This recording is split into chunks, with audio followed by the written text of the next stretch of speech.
Hola, muy buenos días. Soy Nicole Martínez y es un gusto para mí estar el día de hoy con ustedes en nuestra comunidad de aprendizaje y conocimiento en innovación de Exposible con Subsidio.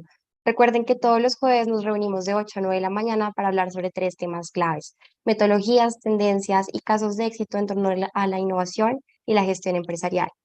Quiero saludar a las empresas que más se inscribieron el día de hoy a nuestro webinar, las cuales fueron el SENA, Serviinformación, Aseguradora Solidaria de Colombia y Innotresa. Por otro lado, les recuerdo que pueden interactuar activamente en nuestro chat. Estaremos respondiendo todas sus preguntas al finalizar la sesión y por favor compartan esta invitación con sus amigos, colegas y familiares para que esta comunidad siga creciendo cada día más. El día de hoy tendremos un evento especial ya que nuestros speakers van a hablar en inglés, así que si desean escuchar este webinar en español, en la parte inferior de su pantalla encontrarán un icono que dice interpretación. Al oprimirlo podrán elegir el idioma que quieran, ya sea español o inglés. Y bueno, hoy nos acompaña Jacqueline Jacquier y Paul Siv. Ellos son expertos en marketing y consultores en MGB Innovation y pues hoy nos van a hablar sobre cuatro temáticas principales de innovación, enfocadas a la circularidad, al fintech, a la personalización y a las experiencias digitales. Sin más preámbulos, les doy la bienvenida. Jacqueline y Paul ya pueden encender sus cámaras y sus micrófonos y ahora en adelante la comunidad es suya. ¿Cómo están? Hi, good morning, everyone. Thanks, Nicole, for the lovely introduction. So it's a pleasure to be with you today. And as you mentioned, my name is Paul. I'm an Englishman who was born in London, but I now live in Rio, and I work as part of the MJV marketing team. And my job is essentially putting together content, whether it be written articles, videos, or presentations like this right now. And one of the reasons I think I was chosen to present today was that I played a big part in putting together the two reports that we're going to be sharing with you today. So that's a little bit about me. How about you, Jackie? Hi, guys. Good morning. My name is Jacqueline, and I work at MJV with account-based marketing. So I look after big accounts such as Coca-Cola, Unilever, and a lot of other CPG companies. So I feel very confident to speak about the upcoming 2023 trends. Fantastic. So what's exactly the plan for today? Well, our idea is to share with you some exciting trends and highlights from the world of retail and CPG. And when it comes to retail in particular, I think we can all relate, right? As at the end of the day, it's a subject that affects us all. I mean, who doesn't like to shop? In fact, about 10 years ago, I got to spend about half a year in Colombia. And a lot of the time I spent in Bogota, I remember just how much Bogotanos, if I can call you that, love to shop. So to be honest, we think that our presentation is kind of exciting as it's within the retail industry. And the retail industry is constantly changing and moving in new exciting directions, which means there's so much material to share with you. But that's where maybe I need to protect myself and Jackie with a little disclaimer. Obviously, we can't be experts in every single subject we're going to be discussing today. In fact, our goal today is to report to you on our findings from our two reports that we're going to share with you. Let me give you a small example, the metaverse. We're going to talk a little bit about the metaverse, but the metaverse is a topic which is going in many directions. Many people have different opinions on it, so we're going to share a few insights. But even the likes of Mark Zuckerberg, the leader of MetaWorld or Facebook, have made some serious mistakes with the metaverse. Don't tell anyone, no one sue me. But essentially, we're protecting ourselves here by saying that at the end of the day, if you've got some wonderful questions for us, we're going to do our best to answer them at the end, but we're not going to pretend to have all the answers to all of your questions. But we do want to hear your opinions, so do share with us all of your interactions and participate in the Slido questions, and also think about some interesting questions for us. Just don't make them too difficult, right?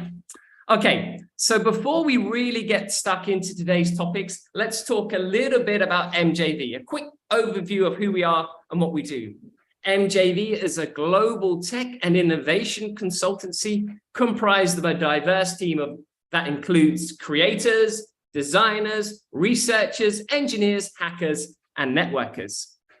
And we have offices in 3 continents, with our international headquarters being in Atlanta, Georgia, We also have offices in Europe, in Paris, Rome, Lisbon, my home city of London, and of course in South America, in Rio, Sao Paulo, and your wonderful city of Bogota.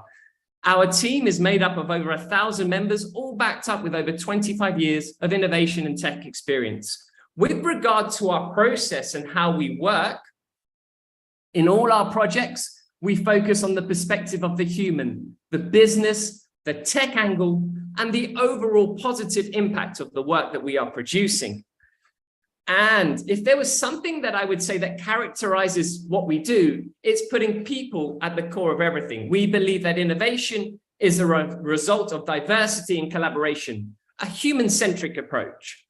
Right, on screen now, we're going to share with you a few of the clients we've had the pleasure of working with in the past. And on the left-hand side, maybe that's your right, I'm not sure. On the left-hand side, you'll see some CPG and retail companies. And you can see that we've worked with some interesting companies in the past with the likes of Coca-Cola and L'Oreal, just to name a couple. So I think that gives us a little bit more relevance within the market that we're going to be talking about. Okay, enough with the introductions, right? Let's get stuck into today's lineup. So the plan, as I mentioned before, is to share with you insights from two of our most recent reports. The first report is called The Multiverse of the CPG and Retail Sectors. Why is it called the multiverse, I hear you thinking? Well, it's kind of a bit of a play on what's happening with all these millions and millions of Marvel films out there. Essentially, the retail world is a world that's constantly moving and changing. And that's why we call it the multiverse. It's constantly on the move. And it's divided into 4 different chapters. Those chapters are the circular future of consumer goods, the retail fintechization, that's not an easy word to say, the status of O2O and new retail, and the phygital and meta experiences. But that's not all. We've also sharing with you some insights from our latest report, which is all about all the insights we took away from NRF 2023, Retail's Big Show. But more on NRF in a minute. But just an important thing to say is that the 2 reports that we're sharing insights from today, you can download absolutely for free. On screen now, you can see the QR code. So do grab your phones and download that QR code. And essentially, we'll also be sharing this in the chat. My wonderful colleague, Maria, will be sharing it in the chat as we speak now. And this is a great opportunity to get your hands on these 2 reports. So this is the first one you can see on screen. So do grab your phone and download that QR code. All right. So as I mentioned before, MJV participated in NRF 2023, but maybe you're thinking, what is NRF 2023? Well, NRF 2023 is essentially the biggest retail event on the planet. It's held every year in New York, and it brings together some of the biggest companies in the world. And for this specific event, which happened last month, MJV sent some of our best executives and teams out there to get all the insights and highlights. And from it, we put together our second report. And as you can see on screen now, that's also available for you to download. So again, grab your QR code or pick it up via the chat comments. And again, this is completely free. And what's really beautiful about these 2 reports is that they kind of work together. Because they're both about retail, they work in a kind of, as a bit of a team in harmony, right? The second one, this specific one on the screen now, is a particular favorite of mine. Why? Because it's kind of like a glossy brochure. It's material that you can read in sort of 30 minutes maximum. It's really visually illustrated, and it's not a boring report at all. So I personally really recommend this one. All right. So Jackie, enough from me, right? How about we hear from our audience? Yes, Paul. We do have a few questions for you guys. So we use Slido for this. So please grab your phones and scan the QR code right now on the screen to go to the website. And then let's answer today's first question, which is a very simple one. So the first question is, which of those topics mentioned are you are most excited to hear about? So we need your opinion on this. So please reply to these questions and We will have the live answer right now. Oh, see, Paul, we are receiving answers already. Nice, very nice. So, wow, everyone wants to hear about the circular future. What about NRF, guys? NRF is really exciting. Yeah. There we go. All right, we have 26, 28 answers, 32. Okay, let's give a few seconds so people can complete their answers right here. You know, this is interesting because I imagined that metaverse would be the one that got the most votes because it's such a hot topic, right? But this is interesting. Apparently, by far, they are interested in circularity. Sounds like we've got a good sustainable audience who care about the environment, right? Yeah, very well done, guys. Yeah.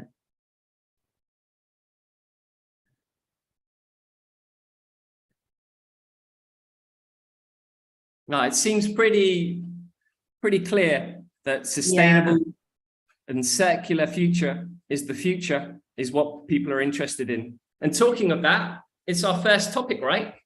Yes, yes, we do have more than 40 answers for this question. So I think, Paul, we can get started breaking down the first chapter of our CPG and retail report. Right, let's do it. So I would say that there's two major themes that run through the chapter. The first is ideological, which is all about how customers and consumers are now demanding not just top quality products and services, but are also concerned with the ethics and morals of a company. What do I mean by this? Well, consumers are now looking for transparency, responsibility, and accountability. The days of in the past where companies could just send out products and services and not do things in a sustainable or in a morally ethically sound way are gone. And let me try and share a few examples of this. The new business environment that we find ourselves in requires a certain level of respect. You can't have CEOs putting out there on their Twitter pages that they don't care about the environment. You can't have companies not respecting their employees. You can't have companies openly using products which are not sustainable. It's all about, because consumers will act on this. They will move away from a company if they see something that they don't like. So one mistake could cost its company its customers. And the old adage, the old saying that all publicity is good publicity is very much a thing of the past. Let's take the actual products, for example. The obvious thing that comes to mind is what materials are being used, right? What materials are being used to make a product, whether the process is sustainable and not depleting our planet's resources, factors that consumers really are taking into consideration. The big question harps back to the design that the materials are being used with. And here, MJV recommends a circular model. With circular packaging, for example, it's all about limiting waste, specifically plastic waste. Plastics is a big issue in the world. There's too much plastics being used. And I'm not an expert on this subject, but you can read a bunch of material on this and it's kind of spiraling out of control. And people care about this and they don't want their companies to be using too many plastics. So that's an example. And this was a big talking point at NRF 2023, where companies were talking about the supply chain. What I mean by supply chain is where the whole history of the product, so all of the movements along the line. And in this supply chain now, companies need to be having as much as possible waste-free supply chains. The key here is that consumers are no longer just looking at the end product itself. They want to feel good about the way they do business. They want to be proud of working with companies, right? So let me share with you a bit of a simple physical example from the brand Samsung. Everybody's heard of Samsung, right?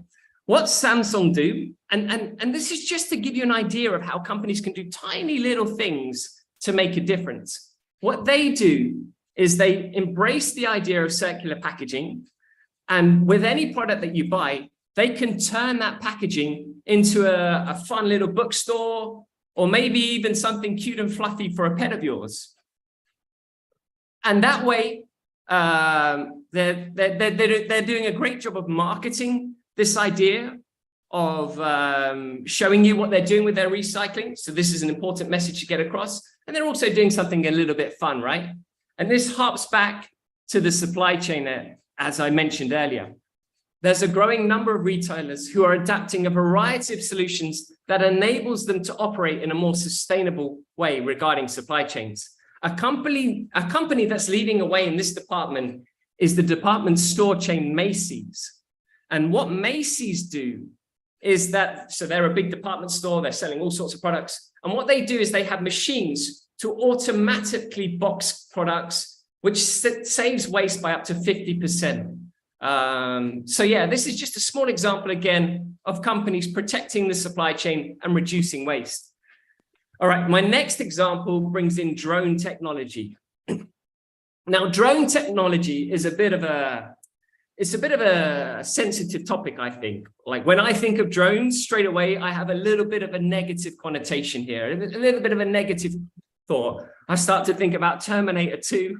I start to think about our skies being filled with all these different drones. I start to think about people spying on me as I get changed. I start to think about war machines being used. But drone technology, along with being a little bit controversial, can also be used in a positive way. You can, for example, let me give you an example.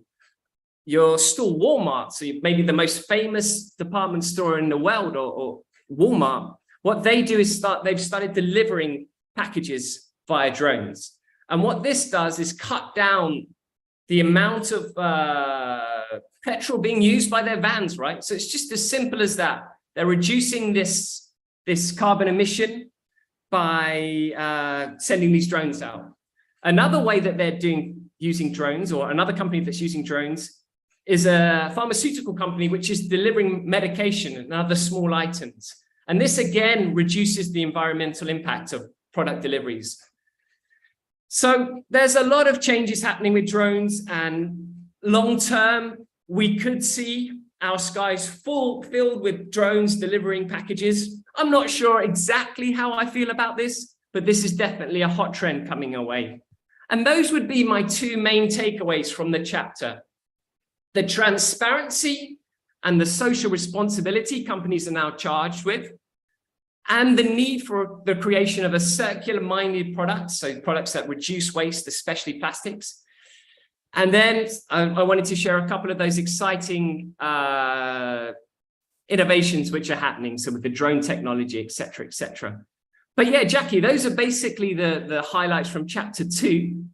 Have you got anything? What can you share with us from chapter 2, regarding retail fintechization?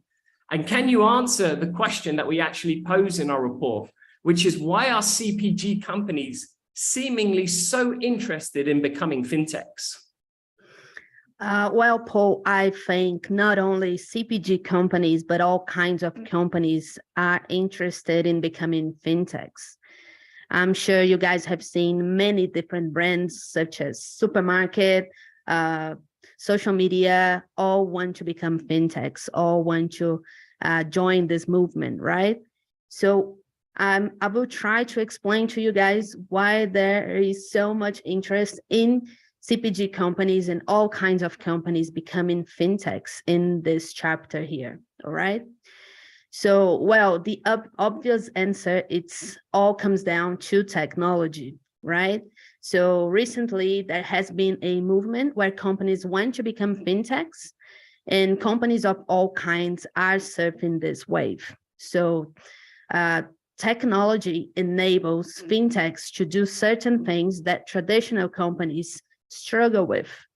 So let me give you a couple of examples of such technologies through digital payments and digital wallets in general. So digital payments are really bringing CPG companies' financials to the next level as they offer the client the opportunity to be rewarded. You must have heard of cashback, for example, loyalty programs, prices of all kinds, amongst other things, for loyal customers, increasing their lifetime value. So in the end of the day, it's all about increasing their lifetime value. They want people to spend more money on them.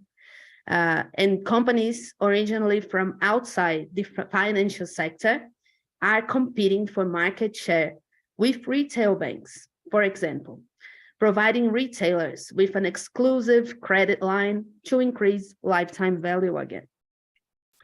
So fintechs are able to facilitate payment options for customers, offering them personal digital wallets. And I'm sure you guys must have seen digital wallets before, amongst other things, helping them in setting up quick payment options, as well as other benefits we can mention here that can potentially offer, like more efficient transaction costs for better cash management, and improved financial reporting by using data analytics. So this is a very important part as well, using data to better understand their sales pattern and financial strength. Suppliers as well to increase distributor loyalty. And again, it's all about increasing the lifetime value, as well as reducing existing lag time in payment reconciliation processes, which can take for traditional companies a lot of energy and a lot of resources. And think about settling payments from the distributors, integrating with stock ordering, and invoicing inventory management, and a lot more benefits that can only be offered by companies, for companies that are going through the fintechization process. So let me give you 3 good examples here. The first example is Bimbo. Have you guys heard of Bimbo Group? I think many of you have some knowledge about Bimbo. If you guys know it, please let me know in the chat. I want to hear if you know Bimbo Group. I think many of you know. But Bimbo has created a digital payments platform that has already helped retailers to stay competitive by offering digital services, such as online shopping, bill payments, and accepting digital payments from consumers as well. So Bimbo is a very good example of the fintechization process. This example number 2 would be Meta. So Zuckbucks, as part of the new metaverse technologies, they plan to offer payments and financial services within the online universe. So Meta has been exploring social tokens that can be awarded, for example, to people that contribute to Facebook groups and all the communities involved. For example, Meta seems to be also studying traditional financial services, such as loans for small businesses. So Mark Zuckerberg is also willing to join this movement of fintechization. And the third example here, iFood. I don't know if you guys know Happy, I don't know, but iFood is an app similar to that. And mobile pay belongs to the iFood holding that was conceived to help small restaurants to escape from the financial hardship during the pandemic. So this app was created to help them to escape from the financial hardship, and they have taken the opportunity to offer high amounts of credits to small business owners so that they can finance their cash flow securely, helping them to keep the doors open. So I think these 3 examples are very clear, and it shows my takeaways from the chapter. So the conclusion I have here is that the technology available to fintechs are making them very interesting to all kinds of companies. Hey, Jackie, that all sounds amazing. So I guess my question to you is, why aren't more companies becoming fintechs? What's holding them back? Well, Paul, I would say that what is holding them back is that implementing a fintechization process is not that easy, right? And it requires a certain level of maturity. They have to understand a few things that will change, processes that will be implemented. So it requires a certain level of maturity, and also requires a certain level of digital transformation as well. So I believe many companies are interested in becoming fintechs. And right now, I would say that most of them are not able to transform their processes right now, but in the future, it will be required for them in order to survive. Gotcha. So it's all about having a certain level of data maturity to be able to do to create some of these technologies that we're talking about. Excellent. Yes, definitely. Yeah. And I guess those would be my major takeaways, Paul. Back over to you. What can you share with us regarding chapter 3, the new retail?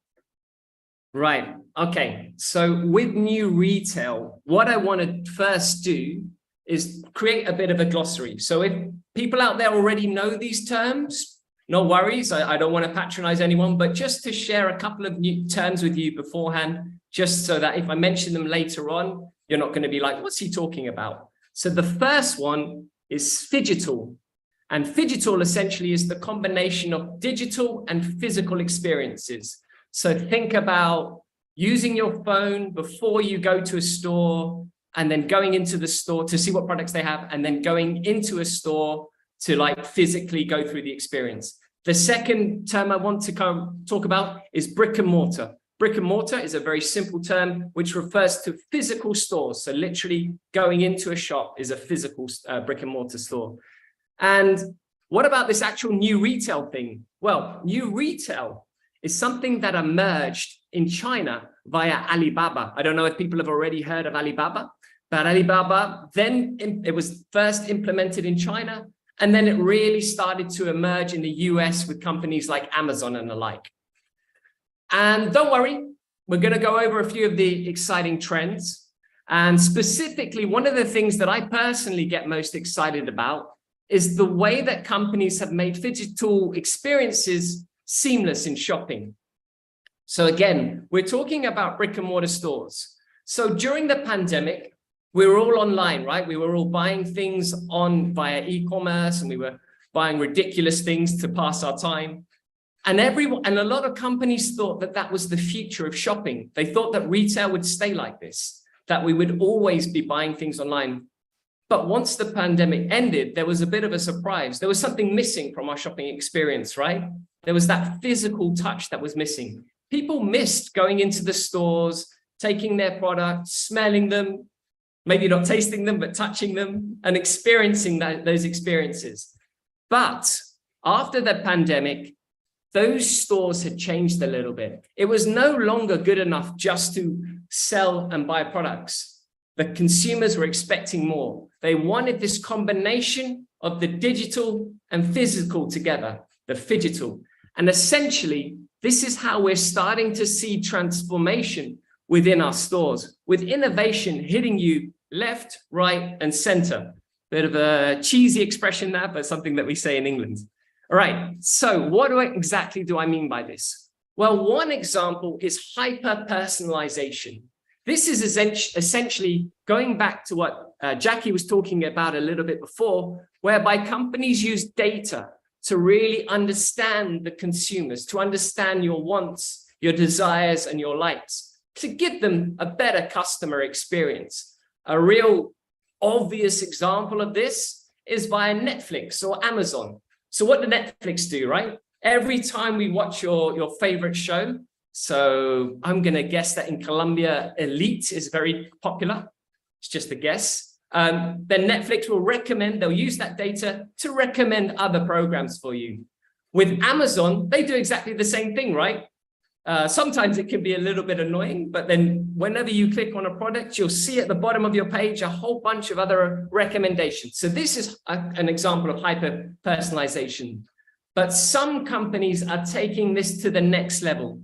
There's a beauty company called Sephora, And what they do is essentially they take your information, your data, they look at who you are. So Paul, white guy, starting to lose his hair, 40 years old, and they start to recommend products that might be suitable for you. And then they'll send you new products even before you've even looked at them. So this is an example of hyper-personalization. Essentially, this is all about winning over customer loyalty. It's about making the consumer fall in love with the brand.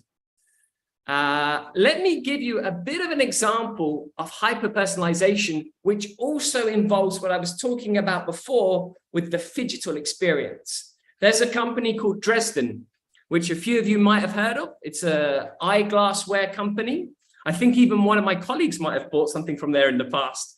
But essentially what they do is they have a fantastic website. Sounds like I work for them, right? They have a fantastic website, and you can go on the website and you can design your own glasses. You can say all the colors, you can explain your prescription. And then when you get into the store, your glasses will be there waiting for you, right? This is hyper-personalization, making it very specific for you. And it's also using that digital and physical experience together.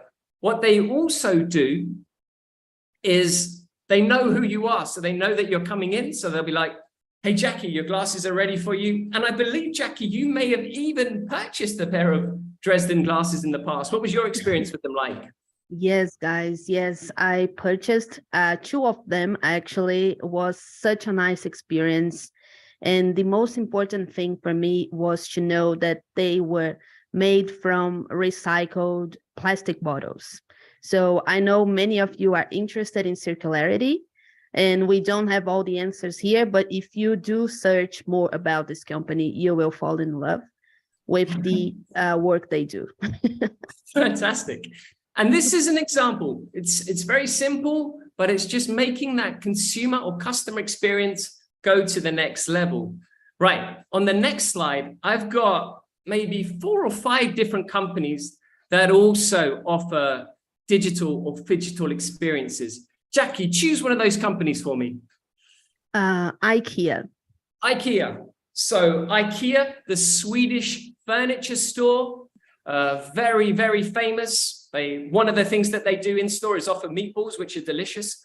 But what they do phygitally or digitally and physically is that they offer you the opportunity to look at what you're purchasing at your computer. So they'll create a digital showroom so that when you go in there, you already have an idea of what something looks like, whether it fits in your room, whether a new sofa fits in your living room. So this is what IKEA do. Where should we go next? So let's go for Urban Outfitters. Urban Outfitters. Okay, so this is all about social media for all of you guys who love social media. Me personally, I try and stay away from social media. I think it's bad for your brain, but lots of specifically young people love social media, right? They go into, and what Urban Outfitters offer is they say, when you come into our store, log in, take a photo of yourself trying on products, and we'll give you little discounts. So they're combining that digital and physical experience together to create a more fun environment. Personally, it would put me off, but other people will love it. Where should we go next, Jackie? Amazon, definitely. Oh, Amazon. Well, Amazon do a whole bunch of things. And we've already talked about their e-commerce experience where they offer you recommendations. But within their actual Amazon Go stores, what they offer is, first of all, they've got those whole checkouts without a physical person there, which is quite interesting. But what they also do is provide you with a whole range of product information. So as you're going through the store, you can scan products and all that information will appear on your screen. Let me give you one more before we go, which is the Starbucks one, which is the most simple one, but it's probably my favorite. What you can do with Starbucks is make your order online via the app. And then when you get into the physical store to pick up your coffee, you can jump the queue. Essentially, there's no better feeling than seeing Jackie in the queue, and then I get to go to the front to pick up my latte. So again, a really simple example of the phygital, bringing that digital and physical experience together. And if you want to hear the last example from Tesco's, which is a supermarket, let me know later in the chat and we can go through it. All right, the next topic I want to talk about is retailtainment, or as I prefer to know it by, shoppertainment. What is shoppertainment? Well, shoppertainment is all about taking the retail or shopping experience to the next level by making it entertaining, right? Sounds pretty simple, and you've probably seen some of these things starting to happen in retail stores. But when we were at NRF, this huge retail event, this was a bit of a buzzword. People were really starting to talk about how shopping needs to be more entertaining and how customers now expecting a whole new level of entertainment when they're in stores. Let me give you a couple of classic examples. What do Apple do? When you go into an Apple store, you can set up classes, right? You can have little workshops so that this is a form of entertainment. Other stores, what they do is they create a restaurant within the store. So again, I mentioned IKEA before, they have this meatballs restaurant within the store. But some of the more exciting technology coming your way is via digital vision and via digital presentation. So you can see on screen now that there's companies like Nike, which are using big screens to create this kind of environment and an entertaining environment. You can go into other sports stores and you can actually use the equipment. You can test out a basketball. This is entertaining. Let's go to Disney. What Disney do is they have a whole bunch of videos and images. So when you go into the store, there's a whole overwhelming experience. And they're really competing. This is the next level of shopping. They're competing to create this environment of entertainment. And I think we might have actually a video that we want to share with you, which came from NRF 2023, where they were highlighting some of the new technology, which you're going to see in your stores soon. So I know that they highlight some hologram technology. Let's quickly watch this video. Hi, everyone. Hi. I guess you guys can't tell if I'm a real life person or not, but I am. I am currently in our Los Angeles studio, and this is a live interaction. So.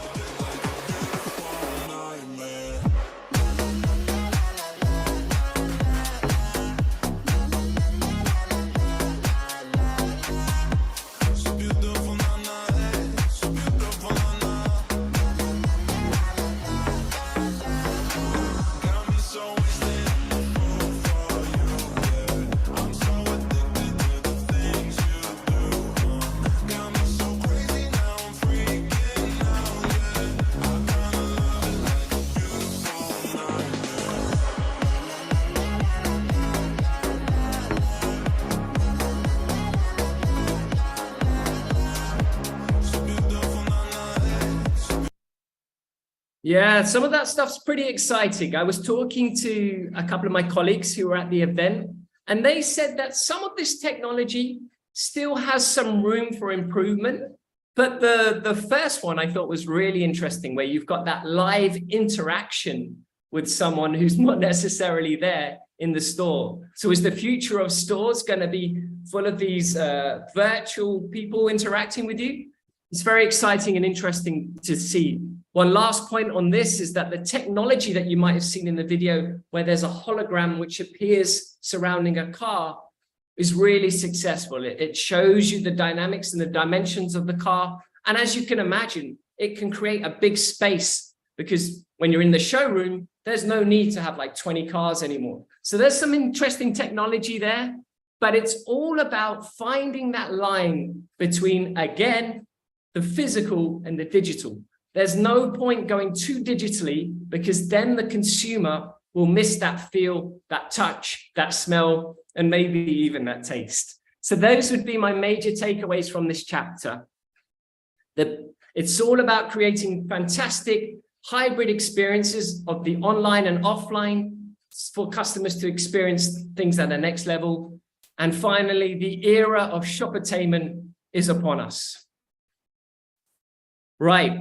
What I want to do now is hear from you via Slido. So far in this chapter, we've talked about a whole bunch of exciting new innovations coming your way. We want you to share with us what you think is the most exciting or the most interesting. So it can be a word, it can be a business, it can be a company, anything that you like. Just write in the text and let us know what you thought was the most exciting innovation that you saw in that chapter.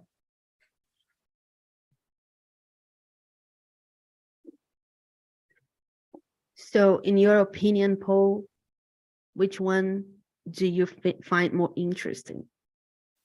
Yeah, you could probably tell by my presentation, but my heart is definitely into shoppertainment. There's a way of entertaining the customer without pushing things too far, which can really create a great experience. But there's definitely a line. What about you? What did you find most interesting there? Yeah, definitely shoppertainment. I think our audience agrees with us. Although we only have 9 people answered, they are all very interested in shoppertainment. I guess it can create a whole new world of experiences in retail for us to live. So yeah, it can be very interesting. Yeah, but I also think, Jackie, that some of the smaller things, like being able to jump the queue at Starbucks, or the little things like what Dresden does, where they, you can personally define and you can hyper-personalize your own products. I think that's also a really interesting topic. Yeah, definitely. Right, but it looks like shoppertainment is the winner. It's definitely a bit of a buzzword. But how about we move on to the last chapter? And our last chapter, it's the big one, right? Yeah, it surrounds the metaverse. So, yes.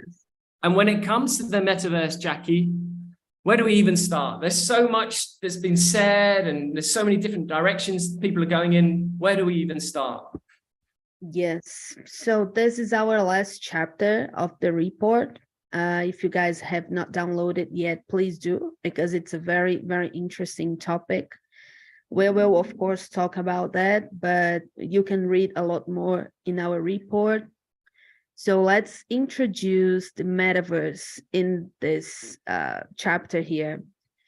So first thing, let's get up to speed on where we are at with the metaverse.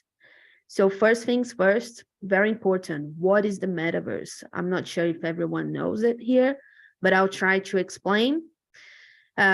Basically, what the report says about the metaverse is that it is still being formed, and it can go in many different directions. So although we are going to share with you guys some ideas about the direction it may take, everything can change in a minute. So please don't blame us if things move in a different direction. But first thing, let's start with a simple-ish definition. The metaverse is a concept of an online 3D universe that combines multiple different virtual spaces. You can think of it as a future iteration of the internet. So the metaverse will allow users to work, meet, game, shop, socialize together in these 3D spaces. But the important thing for the companies here today is, how does it relate to business opportunities? So according to the report, the financial potential of the metaverse is huge. In fact, it has been cited as $1 trillion universe, and it has the potential to be accessed in so many ways. You can access from your personal computers, from your gaming devices, Xbox, PlayStation, smartphone, Samsung, Apple, resulting in a large ecosystem. And using this broad definition, the total market share for the metaverse could be between 8 trillion to 13 trillion by 2030. So it is a lot of money involved. And with the total metaverse users numbering around 5 billion. So as the metaverse becomes more popular and accessible, new opportunities have opened up to brands with options to create hyper-personalized experiences, like Paul mentioned it before, mixing entertainment, shopping, which promises to change the way people shop online forever. So before I get deeper into this, let me explain a bit more about what we are talking about here with NFTs. So to achieve Web 3.0 growth and to be innovative, brands are looking at linking the physical and the digital world, which is phygital. More retailers will look to grow their brands within the metaverse in 2023. They want to emphasize connecting physical products with digital assets like NFTs. Token-based engagement and digital product passports for luxury goods will be among the strategies used. NFTs will no longer be used just as a token, but will provide the ability to purchase uniquely crafted physical experiences. But what is all this? Let me give you a tangible example here with the Coca-Cola first collection of NFTs. So Coca-Cola has launched a collection of NFTs that were sold for $575,000 at an online auction. And for those of you who are not familiar with NFTs just yet, they are an asset that contains a unique digital identifier that cannot be copied at all, and that is recorded in a blockchain. It basically allows artwork, illustrations, songs, and basically any kind of content to be digitally stored as a unique piece of work. So Coca-Cola, being very smart, noted that moving into NFTs and the metaverse could provide customers with the same iconic and optimistic experiences that can be used in real life and the digital world. So Coke's move into the metaverse has already created a very strong buzz in the crypto community, showing Coca-Cola as an innovative brand that knows its customers. So the thing I would like to mention today is that communities will also play a very important role in the metaverse and the Web 3.0.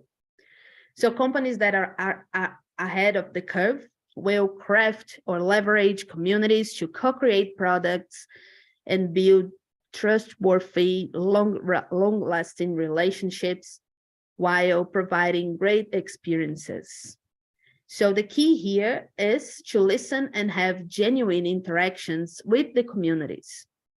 A great example of this comes from Tommy Hilfiger's use of mixed worlds at last September's New York Fashion Week.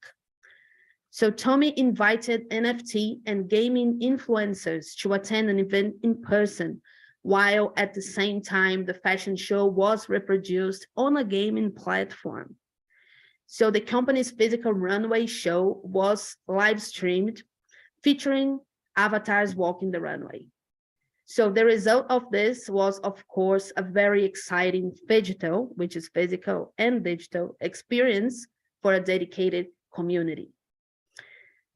So what can I say about the metaverse is that it's a very vast and fascinating topic. And I just wanted to share another example of the impact it can have. But there are a lot more to explore, and our report gives several examples of how it is already being used and what to consider when deciding if your company should join or not. So again, do take the time to truly read this chapter of the report, because it is a very, very interesting topic. As I mentioned it before, when discussing the metaverse, there is much anticipation and a lot of things are unknown, but one message is very clear. New tech should be used to build community bonds and create unique personalized experiences in the physical and digital worlds. Yeah, Jackie, talking about the metaverse, there's a lot of pluses and minuses, right? So what you're saying about creating this environment, I think is really interesting. So we could imagine a store like, let's say Coca-Cola, having a platform on the metaverse where you can jump into their environment. And the key here is to let the consumers be in charge of it, right? So the consumers decide how it's run and how it's working. But on the other hand, what's the big thing that seems to be holding back the metaverse? And from what I understand and from what I've read and from what we understood it is the whole using the headsets, right? I mean, do people really want to put those headsets on and spend hours with them on? So until the technology becomes a bit like the Matrix, where you can just take a red pill and log into the Matrix, maybe that's the thing that's going to be holding it back. But other people have no problem putting on the headsets. But for me personally, I think that's maybe the one thing that's holding it back. That technology needs to go to the next level, whereby it's a little bit more comfortable. You know, maybe they could work with Dresden to create some sort of glasses where you just put the chip in the glasses. Yeah, definitely this is a problem. For example, for me, would be an issue because I wear glasses. But I believe Google Glasses will solve this problem very soon. Yeah, sure. So I think we've got one last slide to share with our audience today. Yes, guys. So please let's reply to this question here. We want to hear from you. We want to hear your opinion on this. So let's start replying here. Okay, we have one person replying already. Yeah, which of the chapters really got your attention today? Which topics really got your imagination? And think about your actual work environment. Which of the things that we talked about today do you think specifically affects your work environment and will potentially affect your work going forward? Hyper-personalization making a move. It's a bit like watching like one of the races, you know, like a horses racing, and you're seeing who goes ahead. Yeah. We have so many questions in the chat. So guys, we'll have a session here for questions very soon. So we'll try our best to explain and to give you answers about all this. Yeah, it looks like the circular economy just about came through with a victory there, but we'll keep an eye on this going forward. So I guess we've got about 5 minutes left. So it could be a great time to do our best to answer a few of your questions. Now, if you get really specific about some of the technology with the metaverse, I don't know if we're going to be able to answer your question. But Nicole, let's see what we can do, right? Maybe we can at least hear some of the thoughts of our audience. Claro que sí, Paul. Vamos a darle inicio a las preguntas y la primera pregunta nos lo hace Clara Velázquez y ella nos pregunta cómo controlar la confidencialidad de la información cuando entregamos los datos a las distintas aplicaciones.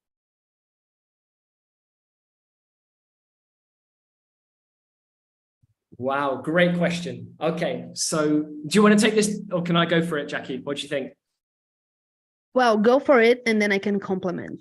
Perfect. So we have a data team at MJV, and essentially a lot of this depends on the country, right? There's different laws in different countries. So for example, I'm living in Brazil and the rules regarding data are slightly different to what they are in Europe. So you have to, first of all, abide by those rules. The second thing is consumers are a little bit more savvy now. So you might have seen on Netflix, there was a show which was all about data and how some companies were using data too much, even politically. We don't want to go down that road, but even some elections were kind of used by data. And the consumer now understands that, hey, this is my data. You need to be respectful. So this is a little bit about what we were talking about in the first chapter, whereby companies they can't be seen to be using data in a certain way whereby they're using it irresponsibly. So I think there's two aspects there. There's the whole legal aspect of what a country allows. And then there's the kind of aspect with regards to what a company needs to do not to lose their consumers. So I think that you can sometimes push it too far with the data. What do you say, Jackie? Yeah, I think in my opinion, it is a problem given to the government. The government will have a lot of challenges creating new laws to regulate the situation. But yeah, definitely this is something to worry about. Yeah, the other thing is that I don't know how everyone feels about this, but sometimes you go on a website and without you even realizing, you click to allow your data to be used. It's almost like an automatic thing where you're like, oh yeah, but you sometimes don't even realize the implications of what you're clicking on. So on the one hand, you've got these positive things like hyper-personalization, whereby when a company knows everything about you, they can create new products for you or new services. But on the other hand, do you really want that company to know everything about you? Again, maybe I'm a little bit older, but I don't want them to know everything about me. Yeah. What else have we got, Nicole? Yeah. Excelente, gracias. Loan nos pregunta si tienen algún ejemplo de experiencia con una empresa 100% digital que nos puedan compartir.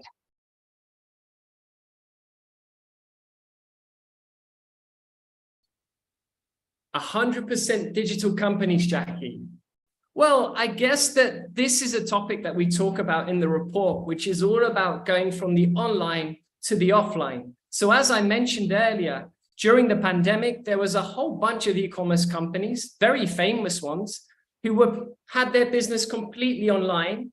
And then after the pandemic, they realized that there was something missing, and then they created physical stores. So there's a lot of e-commerce companies. Just think about any company where you completely buy your products online and you never actually go into the physical store. But the more interesting thing, I think, from my perspective, is how now companies like Amazon, who were 100% online, are now offering these physical stores. And this is the next evolution, the offline to online. Sorry, the other way around, the online to offline. Anything to add there, Jackie? No, not at all. I think this is a very good reply. Maybe we have time for one more question. I don't know, Nicole. Claro que sí. Alexander nos pregunta, ¿cómo está impactando la inteligencia artificial y la realidad virtual a nuestro ecosistema? ¿Cuál es ese impacto ambiental generado?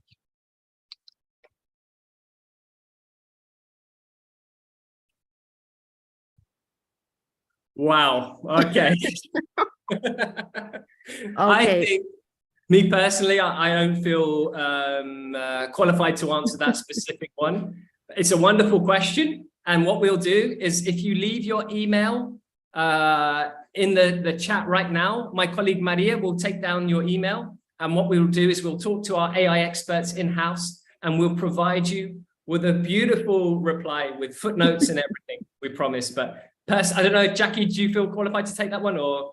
Not at all. I'm sorry. I don't really have an answer for this.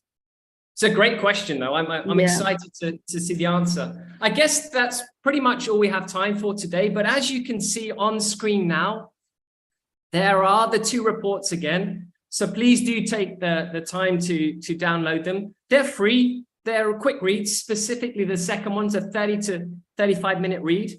And the last thing that you'll see on screen there, the retail snapshot, is our brand new bi-weekly newsletter, whereby you can stay up to date. It's literally a quick page and all the exciting new innovations which are happening in the retail world. But essentially, from us, I think I'd like to say thank you for the time. Thanks to Nicole. Thanks to the wonderful translator, interpreter behind the scenes who's been communicating with us, which has been pretty smooth. And yeah, it's been great. And we've enjoyed our time here. Yeah, I just wanted to say thank you guys for all the engagement. You guys are really engaged. I could see the chat here never stops. A lot of comments, a lot of questions. It was really nice for me. I really appreciate it. Thanks for inviting me to be here today. Excelente, Paul. Jacqueline, muchas gracias por ser parte de nuestra comunidad, por compartir conocimiento. Recibimos muy buenos comentarios sobre su charla y a continuación vamos a ver nuestras próximas charlas de la otra semana y del mes de marzo. Bueno, para la próxima semana vamos a hablar sobre las dos perspectivas del Legal Service Design, donde María Camila Venegas y Nicolás Vanegas nos van a compartir herramientas creativas para el sector legal.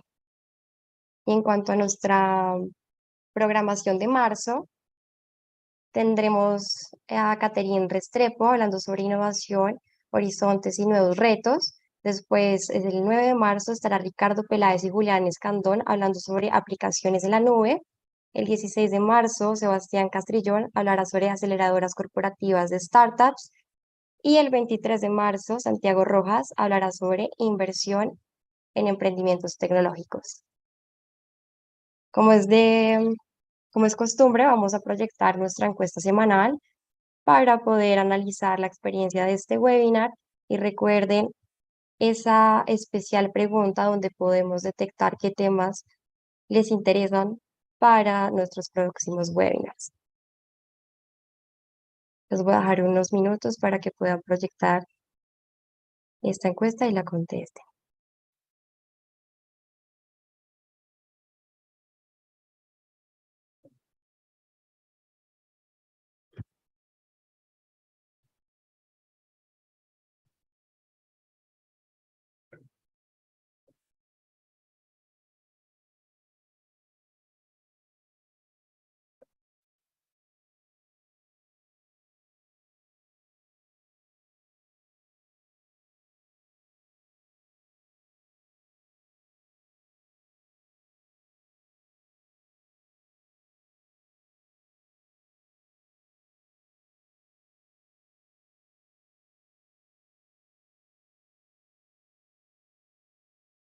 Leyendo el chat, les recuerdo que todas nuestras grabaciones quedan en exposible.com o también lo podrán ver en nuestro canal de YouTube.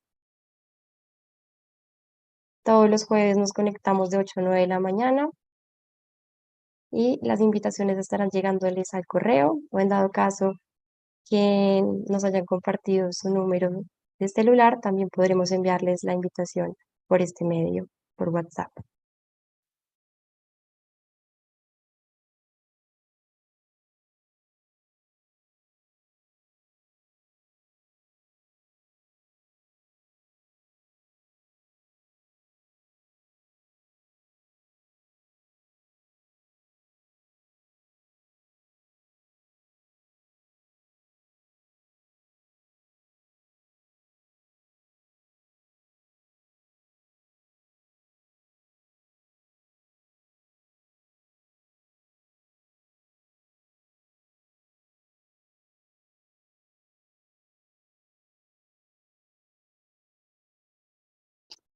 Perfecto, muchas gracias por responder nuestra encuesta y por ser parte de esta comunidad. Nos vemos el próximo jueves.